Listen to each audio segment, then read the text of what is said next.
back to Home Talk USA with Michael King. Do you have questions about your next home improvement project or home repairs? Now you can chat with verified home repair and home improvement experts in just minutes.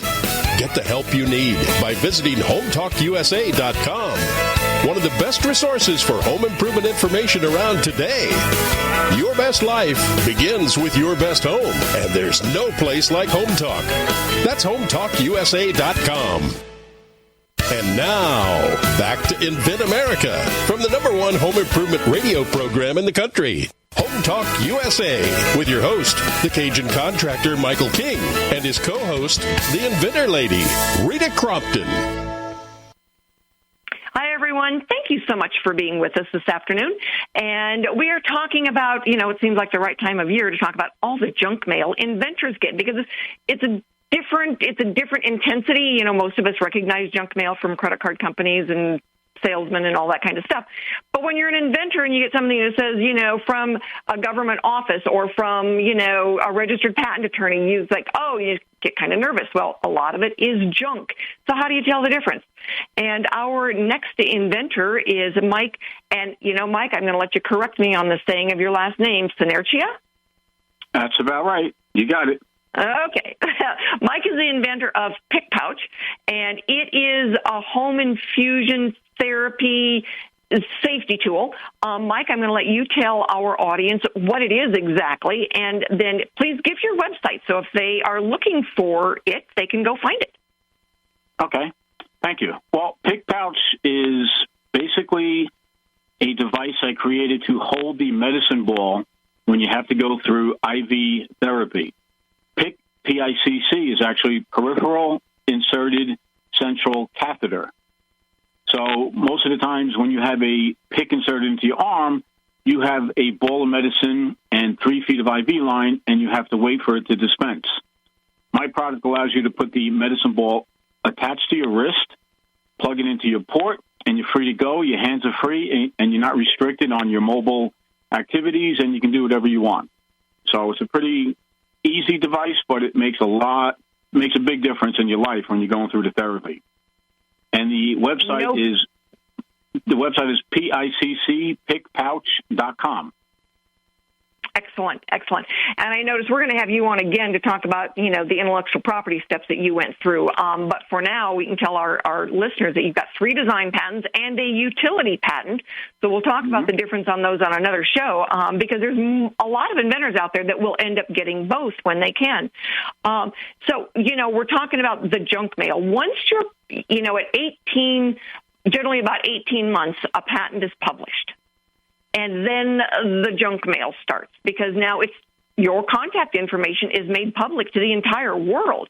So tell our inventors a little bit about your experience.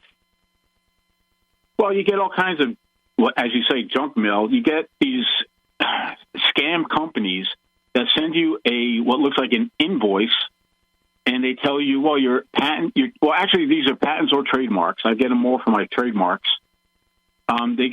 They send you an invoice that says your patent or trademark is about to expire, and you need to reassign and pay us $1,200 or $1,500 to get your patent on board. And it's some place in Pennsylvania or Philadelphia or Arkansas or whatever, and it's usually a company that has a Polish or Ukrainian background, and they scam you. And I'm assuming people are actually paying this, and it's a scam bill, and you get a lot of them. Yeah, like George said, for them it's a numbers game, and it's like if they've made 50 calls a day and they get 5 people that panic and pay it, they've made their mark. And so what I tell inventors, because a lot of them will call me and say, I just got this, and it's like, delete it, throw it away. But a lot of times you can tell by the email address that it comes from that it looks weird. Never call the phone number that's listed with the email or in the letter that you might get. I see a lot of them for trademarks as well, and get a lot of the questions for the trademarks. So, just throw them away. There's so many scoundrels out there. Yeah, it's a shame. It's really a shame, but there's a lot of companies out there just looking to scam people and take advantage of people that are uneducated or inexperienced on their road to inventing or creating something, and they lose money. Think twice. Yeah. Look at the fine print. Look things over very carefully. A lot of times you're going to see they'll actually say not affiliated with the patent office or not affiliated with the trademark office. That should be a red flag right there. Yeah, I mean, if you read down through it, you can generally see those things. And it's like, don't have the panic attack of clicking on paying the bill, because now you can let a virus into your own computer or give some scoundrel out there access. Take a deep breath, take a look at it. Like you said, look at that fine print down there, because they say not affiliated with, and there are certainly ways to tell. Can people actually buy your product right now? I don't have it for sale yet. No, I have a sample of the product that I had many made that are saleable. I haven't sold any yet. I haven't pushed to sell any yet. Really looking to see if I can get a medical company distributor to just license it and let them take the ball and run with it. I don't want to be the manufacturer distributor. I totally understand, and you answered it exactly the way I was going into the next question, which was to say, what are your next steps? Because we are working on helping you license that intellectual property. And so we are going to be putting together that package to help you. Next week is Christmas, so we will probably wait until Tuesday or Wednesday next week to work with you and get things started. But being able to get, teed up the way you have, and your product is like, all right, here I am, here's what's filed, and now this is my next step. How long has that taken you, Mike?